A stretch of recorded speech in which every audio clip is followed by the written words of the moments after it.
Hola César, ¿cómo estáis? Pucha, ¿Cómo estáis, Juan qué Pablo? bueno verte, qué bueno poder estar aquí con la gente que nos escucha. Excusas por por saltarnos un día, pero el viernes pasado, Oye, pero fue yo, mía, por yo exceso. entiendo que es por una muy buena razón, además. Sí, fue por pucha, pero fue por trabajo, no fue por flojera ni por nada. Pero hoy día es el día más importante, los que llevamos en estos años, creo yo, porque vamos a hablar de, obviamente, el 11 de septiembre del 73, de una forma un poco distinta a lo como la estaba conversando el resto de la gente, César. Y lo que yo te propongo es que tú, desde el lado de la derecha, muestres cómo llega la derecha al golpe de Estado, cómo lo justifica internamente, etcétera. Y yo, a su vez, muestro cómo llega, creo, la izquierda, más que por lo que viví, que lo viví, pero por lo que he podido reconstruir después, además, mirando y viendo las discusiones al interior de la izquierda. Pero cómo llega la izquierda. Y después, en la segunda mitad, nos metemos en otra cosa, que qué es lo que viene y cuáles son los aprendizajes. Porque yo creo que, te lo comentaba hace 2 segundos antes de empezar a grabar, que resolver el tema, es decir, estemos todos de acuerdo en el tema de cómo llegamos al golpe de Estado, yo creo que es estúpido. Entre otras cosas, todavía no se ponen de acuerdo los que critican, lo que le echan la culpa a Balmaceda, o lo que le echan la culpa a los marinos y a Jorge Montt de la guerra civil del 91. Entonces, partamos por eso, César. Yo creo que me interesa mucho ver cómo vistes tú el proceso en la derecha para llegar. No, no es el tema de los derechos humanos, la tortura, no, es el decidir el golpe de Estado. ¿Qué fue lo que llevó a la Marina? ¿Cuánto influyó lo que hemos hablado en las últimas reuniones? Influyó el tema de que los norteamericanos a lo menos mostraran de alguna manera el dedo que no estaban en contra. Pero ¿cómo fue el proceso, sobre todo de los sectores más acomodados y en concreto el Partido Nacional, César? ¿Ah? ¿Cómo vivió la clase política y tú viviste ese momento el 11 de septiembre, que llegáramos a eso? Bueno, yo todavía no tenía ni derecho a voto, porque el derecho a voto era a los 21 años, 21. así que yo no voté en esa elección, ¿ya? Después se cambió a los 18. La verdad que la derecha o la gente acomodada, porque pongámoslo así, ¿ya? La clase media, media alta, tenía una esperanza loca en que Alessandri iba a ganar, ¿ya? Y que se iba a votar en el Parlamento al que sacara más votos, que había sido como había sido siempre, nadie esperaba una mayoría absoluta, eh, y la verdad es que se perdió por muy poquito, y ahí vino el terror, o sea, el terror de... a ver, estamos en la Guerra Fría, a mí me gustaría poner a la gente en tono Guerra Fría, es decir, había sucedido el año 62, Bahía Cochino, había sucedido después la crisis de los misiles, Vietnam estaban perdiendo la guerra, ¿ya? A un costo altísimo, ya estaba Cuba. Nixon en el poder, estaban pensando en la retirada ya, o sea, en la paz con honor, si tú te acuerdas, ¿ya? O sea, Bueno, perdiendo una guerra en que murieron 55.000 norteamericanos y que se gastaron, pero cerros de plata, dejaron al Estado norteamericano vacío, se quedaron hasta sin armamentos porque sacaban armamentos de Europa para llevarlos para allá. Entonces, con Nixon en el poder, que llegara un país chiquitito a armarle otra Cuba, era algo realmente inaceptable. Ahora, lo sorprendente es que la CIA o Estados Unidos mete solo 8 millones de dólares, ¿ya? Cuando se estaba gastando fantastillones en Vietnam y después se gastó en Nicaragua con los contras, o sea, cantidades mucho, mucho mayores. Entonces yo a la CIA no le doy mucha gracia, pero sí al hecho que estábamos en Guerra Fría y que el país cambiara de polo del occidente y la OTAN y Estados Unidos a Rusia, Cuba, fue algo que asustó mucho a la gente.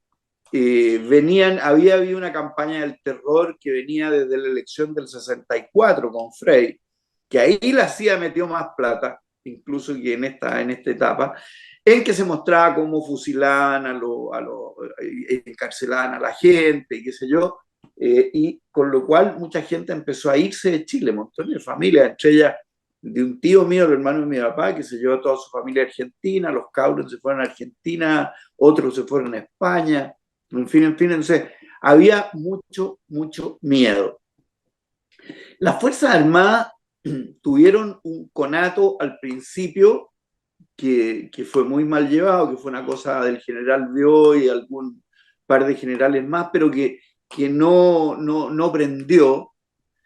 Y después el país, de un año glorioso para la Unidad Popular, en que se crece una enormidad con poca inflación, el país toca el techo y se dispara la inflación y empieza el desabastecimiento y empieza a expropiar fábricas, a expropiar fondos y qué sé yo, y entonces la gente se empieza a asustar y empiezan a mirar a los militares, pero los militares, extrañamente ahora, después de haber conversado con ellos, no estaban mirando para ninguna parte. O sea, los militares estaban realmente en un ambiente en que les costó mucho llegar, si bien ellos eran de clase media y no acomodada, pero sin duda alguna también sufrían la inflación, el desabastecimiento, y también ellos conocían las campañas del terror y todo el mundo sabía ya lo que era Rusia, lo que era Cuba, lo que era la cortina de hierro, etcétera, etcétera. O sea, había un miedo real a que esto se pudiera transformar, y cuando empiezan las HAP y las cartillas de racionamiento, y se empieza a exacerbar el tema, no queda a otra parte que mirar sino a los militares, y los militares no hacían caso. O sea, quien lleva a los militares a la política es Allende. Allende los lleva para destrabar el paro de camioneros y el paro general que había, como una forma de desarticular esto, pero una vez que entraron, no salieron. Y esto mismo le pasó a Alessandri en algún minuto, ¿no es cierto? El año 24 o 25, ¿no es cierto? En que los llama en un ataque de desesperación y dice, ayúdenme, pero el tema no se siente cómodo. Bueno, y los militares empiezan a entrar de a poco, el general Prats, ministro del Interior, después otros ministerios más, renuncian entre medio todo, pero ya estaban adentro, ya estaban adentro y se sentía el descontento, y yo te diría que empieza ahí la gente a empujar seriamente para mover a los militares, que no se movieron sino hasta el final. Y yo te diría que a los militares los movieron, aparte de las causas obvias, que ellos veían que había hiperinflación, que había desabastecimiento, el miedo a cambiarse de polo en el ambiente mundial y lo que ello podría significar el que hubiera una guerra civil. Y lo que realmente desata el golpe fue el famoso tanquetazo, en que un coronel en solitario, ¿no es cierto?, es capaz de llegar al centro de Santiago y tratar de tomarse la moneda, en la esperanza de que otros lo hicieran. Afortunadamente se detuvo, pero ahí los militares dicen, oye, es tan grande el descontento, ¿qué pasa si empieza el de Punta Arena, el de Arica, el de Iquique, y nos vemos enfrentados a una situación como la del año 91, en que se dividen las Fuerzas Armadas y tenemos una guerra civil, y todo en la conciencia de que las guerras civiles son mucho más cruentas que un golpe militar, digamos? O sea, más allá de que se destruyó la moneda con cohetes y que después las consecuencias de derechos humanos, y qué sé yo, pero eso es nada al lado de lo que podría haber sido una guerra civil. Y además la otra preocupación que tenían es, ¿y si hay una guerra civil, qué va a pasar con el frente Perú-Boliviano? En que quedamos nosotros sin armamentos, con el ejército dividido, unos por allá y otros por acá, y con países que claramente tienen todo el interés, Bolivia en recuperar su mar y Perú en recuperar sus provincias perdidas de Tarapacá, digamos, y Arica. Oye, César, y en ese momento, por lo que tú te acuerdas y has podido reconstruir después, estoy pensando en Sergio Onofre Jarpa, no sé, los tipos que no eran dirigentes políticos jóvenes de la derecha. En esos momentos están con una mirada corta. Olvídate de Merino y los que están orquestando el golpe, sino en la parte política. La derecha está diciendo, ok, aquí nos plegamos, el golpe es inminente, y no están mirando más allá. O se están No, no, imaginando, no. va a haber un golpe de Estado y va a haber elecciones en 6 meses más. Yo ¿Cómo se creo que esa era imaginaban la, el tema? yo creo que esa era la mirada general. A ver, mira, habían dos miradas. Una mirada general que yo creo que era compartida por la democracia cristiana y por parte de la derecha, de mira, los militares van aquí, los van a sacar, van a meter presos a los comunistas, vamos a cambiar de giro, vamos a ordenar esta cuestión, vamos a volver los fondos, las fábricas, y al cabo de 1 año o 2 años van a llamar elecciones de nuevo y vamos adelante. Yo creo que nadie pensó en ese minuto Sí, en que de iban a septiembre. haber, yo me acuerdo haberle escuchado a Jaime Guzmán, pero muy posteriormente, que las Fuerzas Armadas le habían dicho a él que esto iba a ser un tema largo, que este país había que sanarlo, como quien dice, de raíz, que estaba demasiado maleado y que no le iban a devolver a los políticos en forma gratuita lo que ellos habían desarmado y no habían llegado a ningún tipo de acuerdo y habían extremado las cosas. Por lo tanto, no había una mirada más allá, ¿no? Yo creo que nadie pensó tampoco.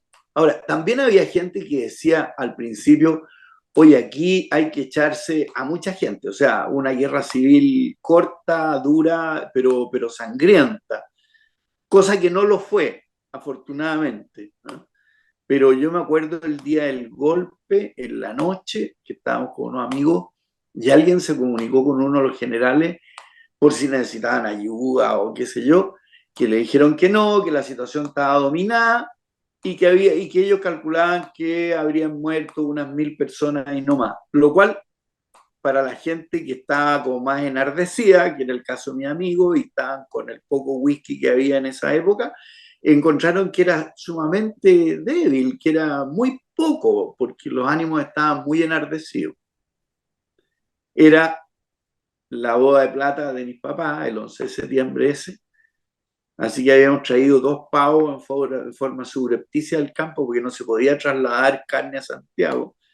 Se había hecho cola para el pan diversas veces, bueno, pero eso ya es parte de la Oye, anécdota, pero César, espérate, y la derecha, la gente más joven, la gente de tu generación, a propósito de Jaime Guzmán, un poquitito más arriba tuyo, en ese momento lo veían como un intento de parar la crisis que estaba el país, o fíjate bien, o un intento, a propósito del ladrillo posterior, un intento de refundacional del país. ¿Cómo lo vieron? no estaban todos desesperados nomás de salir del hoyo. Nadie estaba pensando ni en ladrillo, ni en Ah, sistemas neoliberales, ni en ninguna cosa. Todo el mundo estaba desesperado por el desorden, por las tomas, y por el miedo. Por el miedo de que aquí ocurriera una cosa incluso mucho más trágica de lo trágico que terminó siendo. Yo creo que eh, la gente no captura lo que pudo haber sido una guerra civil de verdad, ¿ya?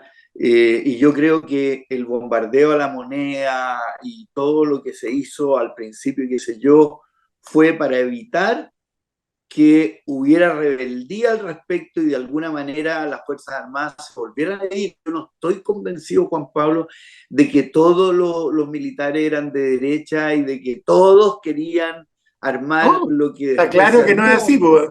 Está claro que no ¿Te es así fijáis? porque estaba el papá de la Después, Michelle Bachelet, en fin, estaba el general Prats. no, y piensa tú que entre el Contreras y Pinochet se dedicaron a purgar al ejército a poco andar. Sí. Y por algo lo hicieron, digamos, lo hicieron porque tenían dudas, ¿no es cierto? Y dudas legítimas. Y por eso después sacan al general Lee, ¿no es cierto? Entonces, habían dudas legítimas de que esta cosa no funcionara en forma monolítica, entendiendo además que el ejército y las Fuerzas Armadas son una minoría y que no se la podrían contra una mayoría política contundente, cosa que se demostró a partir del año 75, 76, con, ¿no es cierto?, las marchas, las protestas, etcétera, etcétera. Sí, mira, tú sabes que del lado de acá, del lado de la izquierda, la mirada a mí me llamaba la atención porque a mí me ha tocado ir aprendiéndola, ir no modificando, pero profundizando la mirada. En lo formal yo creo que hizo mucho daño al revés el golpe de junio, o sea, el intento, el tancazo, porque generó la sensación de que ese era como el intento de golpe en mucha gente y que por lo tanto ya no iba a haber golpe. Y por lo tanto fue como una caída más dura. Antes de eso, porque tú lo ves del otro lado, antes de eso, la gente se chuta, hay rumores de golpe, hay claramente varios testimonios de que Allende estaba al día, todo eso, pero se produce el tanquetazo, sale el general Pickering a la calle, sale qué sé yo, Pinochet.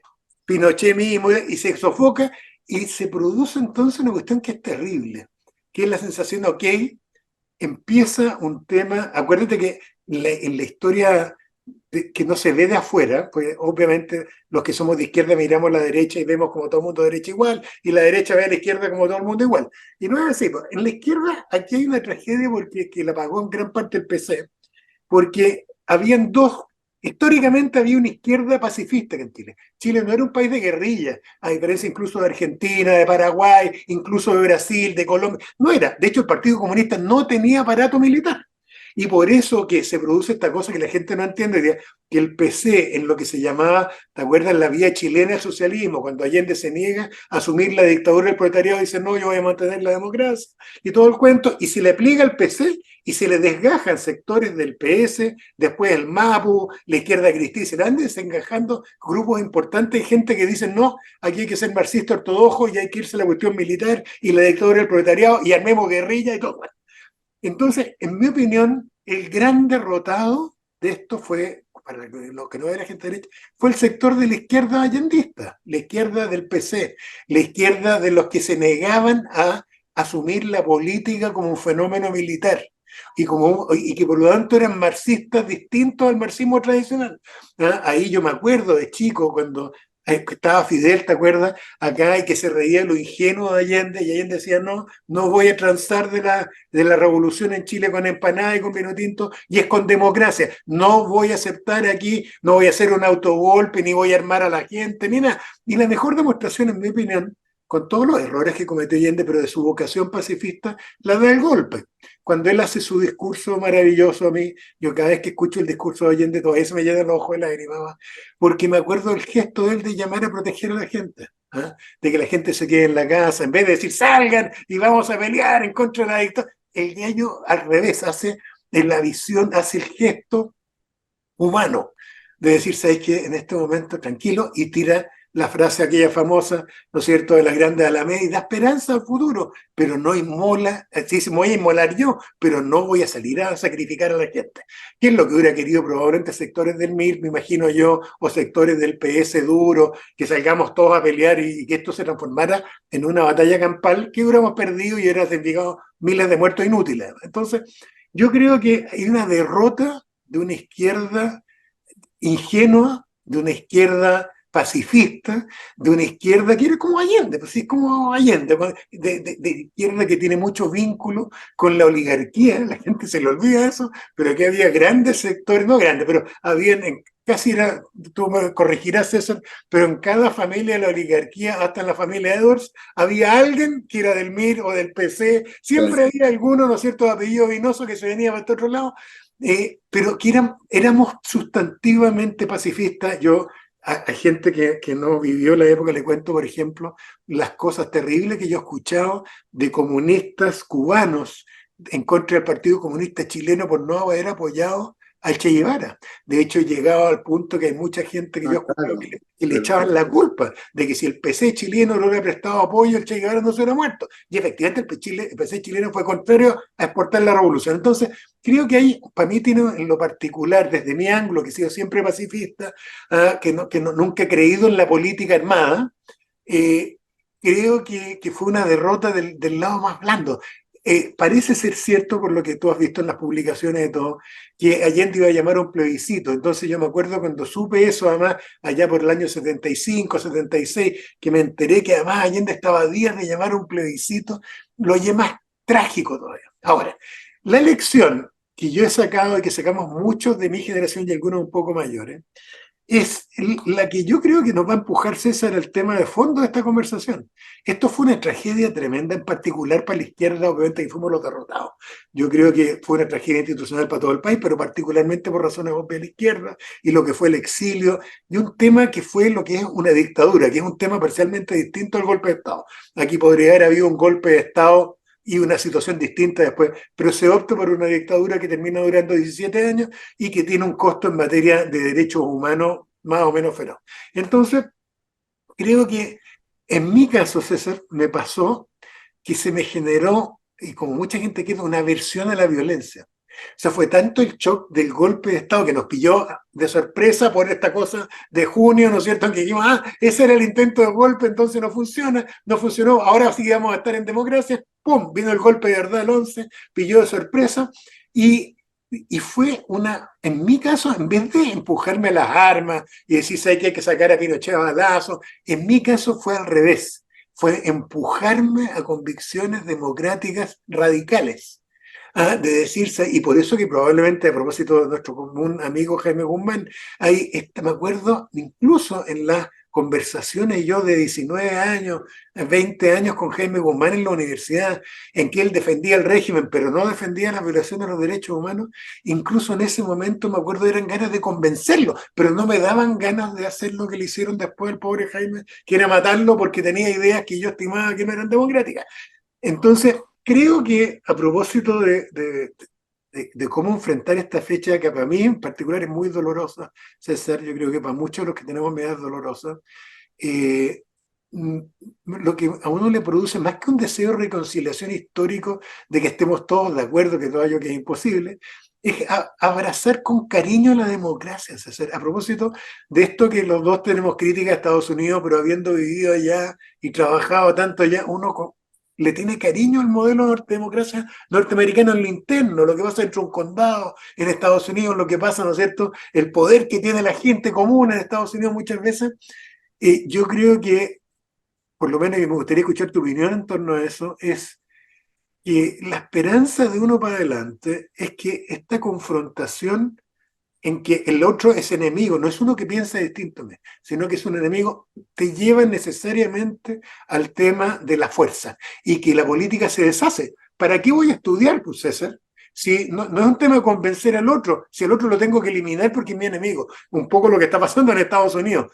Aquí uno tiene que asumir que el otro, la posición del otro es legítima y que el otro podrá ser completamente distinto a mí, pero es no solo legítima, más aún, es valiosa la posición, porque uno tiene que decir, tenemos que construir juntos este futuro democrático. Entonces, como resumen, y para que me tirís tu opinión, para mí la gran lección de todo esto, César, no es ponernos de acuerdo en la historia, al revés, yo feliz de escuchar versiones como la tuya y ver miradas distintas sobre las causas del golpe de Estado. Si a mí lo que me preocupa es otra cosa, es que valoremos todos la democracia y que entendamos que la democracia no es la agrupación, una sociedad en que todos piensan igual, no es Corea del Norte, papá.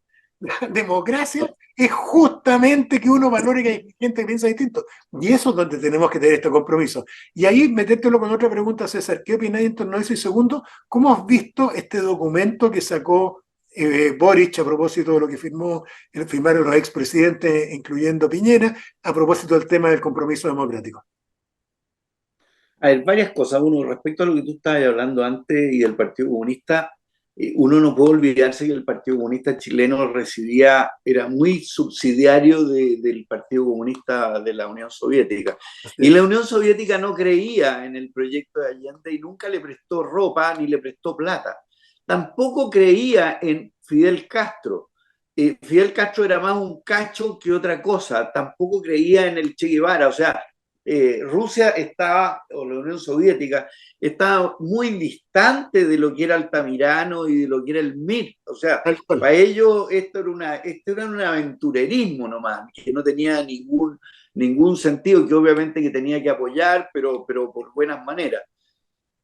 Yo creo que lamentablemente Boric trató de, a ver, siempre estos aniversarios duelen para lado y lado. Yo creo que aquí hemos visto un esfuerzo gigantesco de todas las partes comprometidas de justificar a sus abuelos. Es una cosa increíble. O sea, Elwin hace un libro muy bien documentado y qué sé yo, pero que es su visión para defender la posición del Partido Demócrata Cristiano durante el tiempo de la UP. ¿Ya? La derecha ha tratado de decir, oiga, ¿sabe qué? Este país estaba deshecho. Aquí el causante del tema fue Salvador Allende y la Unidad Popular. Entonces ahí ellos quedan medio blindados de decir, oye, no, es que esto no era descabellado, esto no es que estalló una bomba en una taza de leche. ¿Ya? Y ahora sale el Partido Comunista diciendo que ellos apoyaban la parte violenta. Es divertido, yo no sé si tú la viste, pero es una cosa bien notable el giro, porque es al revés de lo que tú estabas contando, y que fue la lucha armada la que llevó a la democracia, cosa que nunca ocurre y nunca fue así. Eso es una falsedad total y completa, porque aquí la democracia ganó con un lápiz y un papel, con todos los riesgos inherentes que tenía el haber participado en un proceso como ese, tanto para lo que fue, ¿no es cierto?, la concertación por la democracia, como para el propio Pinochet, ¿no es cierto? Si Pinochet no quería ir a esta cuestión, lo que pasa es que sus pares de las Fuerzas Armadas, y al parecer, según lo que me han dicho, gente que sabe, el Papa lo convenció de que esto no tenía salida, y Estados Unidos lo convenció de que no había salida, le envenenó una uva y le dijo, mira lo que te espera. Entonces, también se corrió un riesgo Pinochet porque al final entregó el mando y se expuso. Entonces yo creo que por lado y lado hubo sacrificio pacífico de salir para una salida pacífica del entuerto. Y lo que estamos viendo ahora es como una rememoranza de, oye, yo no tuve la culpa. ¿Ya? El Partido Demócrata Cristiano, no, yo negocié, pero hasta el último día, y se olvidan de frases así de Elwin que dijo, yo prefiero una dictadura parda de una roja, que tiene un significado muy particular, ¿ya? Que prefiere a los nazis a los comunistas. Mira tú, ¿ya? Se le Feroz. habrá salido o no sé, pero bueno. Entonces, y la derecha diciendo, mire, este era un desorden tal que lo armaron ustedes y ustedes hicieron la sopa, ustedes la calientan y se la toman. ¿Ya?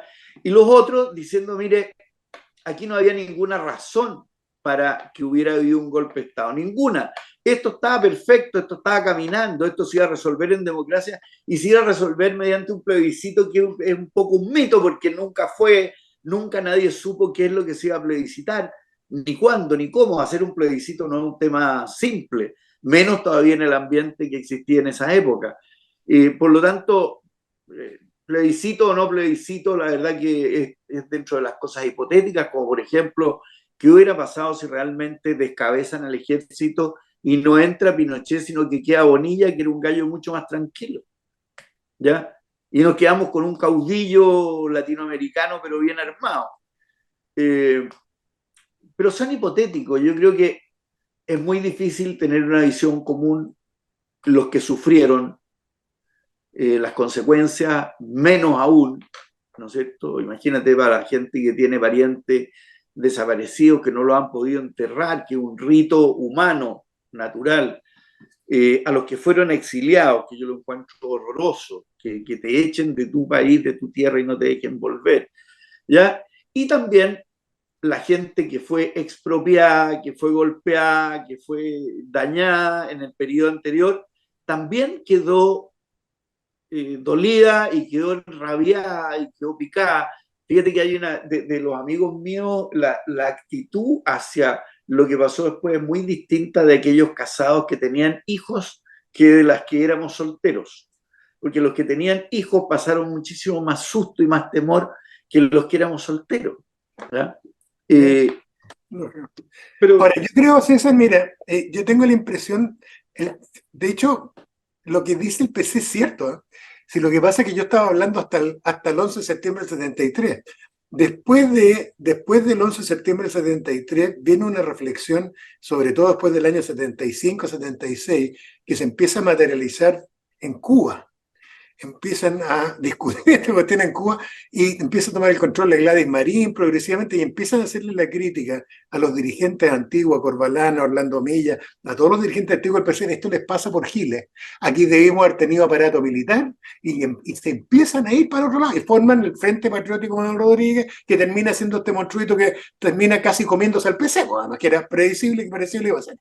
Y yo estoy de acuerdo contigo además que el gobierno Pinochet no cayó por insurrección armada para nada, sino que cayó por movilización ciudadana y por el voto, ¿no es cierto? Y que Estados Unidos hizo el rol que cumplió, etcétera. Pero en todo caso yo te diría que mirándolo, tratando un esfuerzo que a lo mejor es imposible, pero alejarse desde la óptica uno, en mi caso de izquierda, y mirando de arriba hay ciertas cosas que me duelen.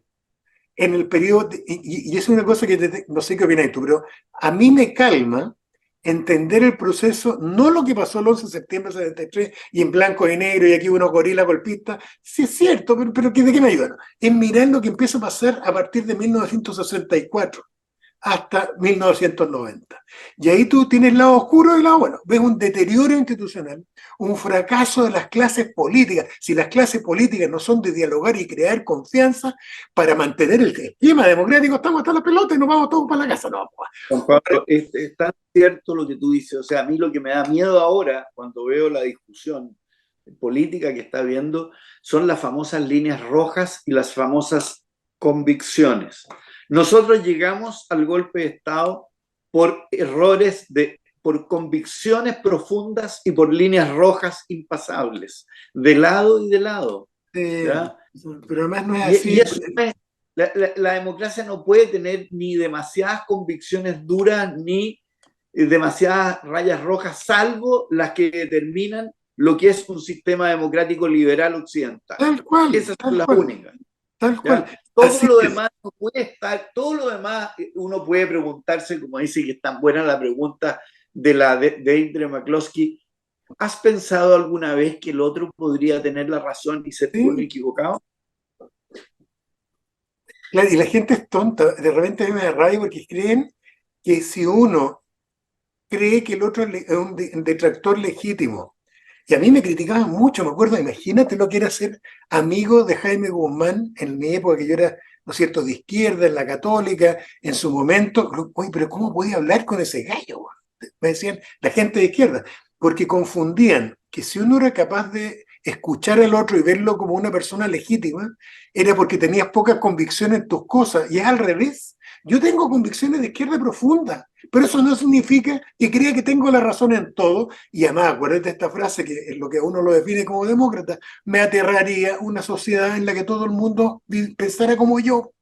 O sea, fuera que se paralizaría, pero aquí uno tiene que aprender a gozar de la diversidad, ya legitimar la diversidad, y entender esto que hemos hablado tantas veces, César, que para mí es la receta final personal, además.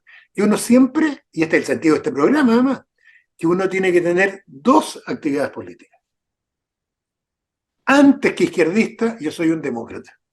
Y yo me voy a aliar con todos los demócratas para defender la democracia, y yo estaré dispuesto a votar por la Evelyn Matei, por quien sea que yo considere, aunque sea de derecha, demócrata, si el otro, el que está al otro lado es un tipo que no es demócrata. ¿Me entiendes? Es la convicción. Pablo, que yo con los años me he ido yo ya no sé cómo definirme, pero convicciones así llamadas de derecha, yo ya casi no me quedan así como cosas duras. O sea, yo creo que casi todo es discutible excepto la libertad del individuo, la necesidad que el Estado nos proteja nuestros derechos, la propiedad privada, el orden en general y un par de cosas más, pero así como estas líneas rojas que están poniendo, esta idiotez del rodeo y la cueca en la Constitución. Bueno, si yo soy practicante del rodeo, si soy fanático del rodeo, pero no en la Constitución, ¿de qué me están hablando? No, pues si es una provocación, pues es así, eso es pero como... es que lo último que necesitamos hoy día es provocarnos, porque palabras traen palabras. Bueno, ¿Ya? Entonces... Pero mire, César, yo tengo la impresión, y esto es como lo último que digo yo respecto al tema de fondo. Si yo mirara este periodo, que va desde el 64 con la llegada de Frei y lo que empieza a pasar en el gobierno, la llegada de Allende, el golpe de Estado y los 17 años posteriores, en ese periodo yo veo un lado oscuro: políticos incapaces, situaciones sociales que sacan lo peor de nosotros, las torturas, los atentados terroristas previos, lo peor de nosotros. Pero al mismo tiempo tenemos el lado luminoso, que en vez de decidirnos y transformar una segunda guerra civil, después el año, ¿no es cierto?, 85, 86, en vez de hacer eso, yo estoy de acuerdo contigo, y a mí de las cosas que más me enorgullece es haber recuperado la democracia con votos y con marchas en las calles y no a balazos. Y que además uno se siente orgulloso de eso, no de decir, ¿sabes?, que aquí ganamos porque somos los que teníamos más armas. Mira, yo en cambio, yo estoy orgulloso de que la cosa terminó bien y que Pinochet le pasa la banda a él. Obvio. Pero también me arrepiento de haber votado sí. Yo creo que Si hubiera ganado el sí, este país se hubiera destruido. Y lo hubieran destruido de afuera y de adentro. O sea, la gente no mira con, o sea, no le ve viendo 8 años más de Pinochet, 8 años más, en un mundo que ya no estaba dividido, con el muro ya caído, en que ya estábamos todos en otra, ¿ya? Eso me da un poco de rabia conmigo mismo, porque yo tengo amigos muy inteligentes de derecha que votaron no y fueron honestos con su manera de pensar democrática. Y por eso que yo creo que Piñera hace muy bien. Yo nunca casi estoy de acuerdo con Piñera, pero en esto, bien que haya firmado. Toda ¿Ya? la razón. Mal que los otros no hayan asistido y hayan hecho una declaración que decía básicamente lo mismo, pero para darse el gustito. Y peor todavía, los republicanos que no van a ninguna cosa y no quieren hablar de nada, y yo creo que no les va a ir bien, no les va a ir bien. También creo, oye César, pero igual, mira, yo como te digo, creo que hay que mirar no solo el 11, sino hay que mirar este periodo un poquitito más amplio, y ahí hay cosas buenas y hay cosas terribles, y hay cosas preciosas, ¿no? Si yo te pudiera contar la épica que había al plebiscito el 88 por el lado nuestro, así como habíamos estado destrozados antes, pero el 88, pero increíble, y pacífico y tranquilo, en fin. Así que yo creo que tenemos nuestro lado luminoso, los dos sectores, la izquierda y la derecha, y creo que tenemos que olvidarnos que antes que ser de izquierda o de derecha uno tiene que ser demócrata.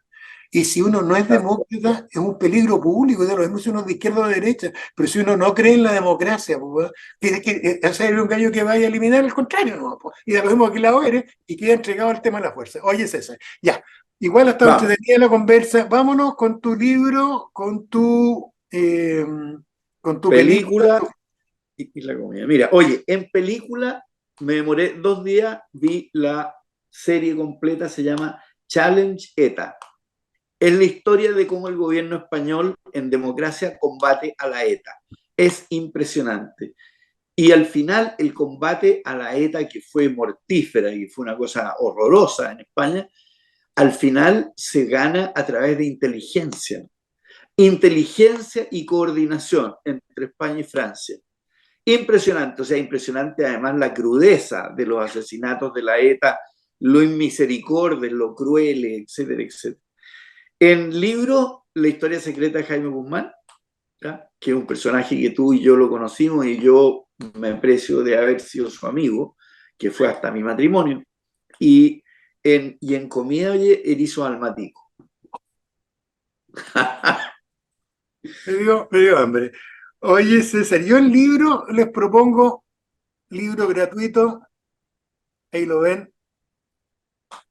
Balmaceda y el parlamentarismo en Chile, de Ricardo Salas Edwards, un estudio de psicología política chilena, la evolución de las libertades políticas, publicado en 1914. A propósito que ahí van a ver Mira, ustedes un análisis relativamente parecido a lo que estamos haciendo ahora, pero en relación acuérdense el desparramo de la revolución del 91, acuérdense la matanza de Locañas cuando los balmacedistas fueron a sí, matar, señor, pero las sí, matanzas de señor. Locañas, y acuérdense las matanzas después de Concón y Placilla, cuando vino la cobra de cuentas de los revolucionarios en contra de los balmacedistas, y cómo les quemaban las casas y los mataban. Entonces, pero de nuevo lo peor de los chilenos a la vista va.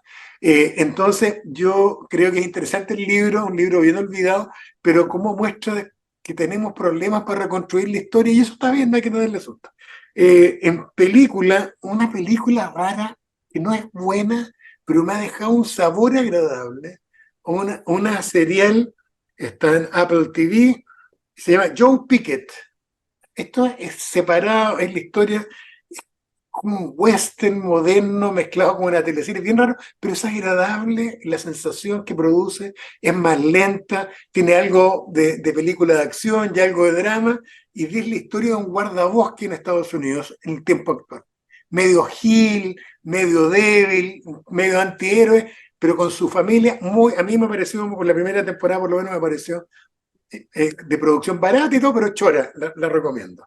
Y de plato de fondo, me acordé el otro día de los porotos Pancho Villa. Me acordé de cosas que hacía que ya no existen en la cultura chilena, yendo a la corte, que trabajaba en la mañana, y salir de ahí, irme al Bar Nacional, estoy hablando de los finales de los 70, comienzos de los 80, cruzar al Bar Nacional en esta época, un poquito más adelante, en noviembre, y pedir porotos Pancho Villa en el Bar Nacional, abajo, en el subterráneo, pero no una cosa, pero así de... Y no, ahora había que irse a dormir después, pero y, Bueno. los porotos Pancho Villa. Así que César, eso, hay que reflexionar en esta época, César, y creo que la reflexión siempre es buena. Si lo que tenemos que aislar no es a la gente de izquierda ni a la gente de derecha, eso es legítima esa discusión. Hay que aislar a los que no son demócratas. Y hay que a ellos tener cuidado, pero a los que no son demócratas son los que hay que aislar. Y el resto a disfrutar la diversidad, que pensemos distinto.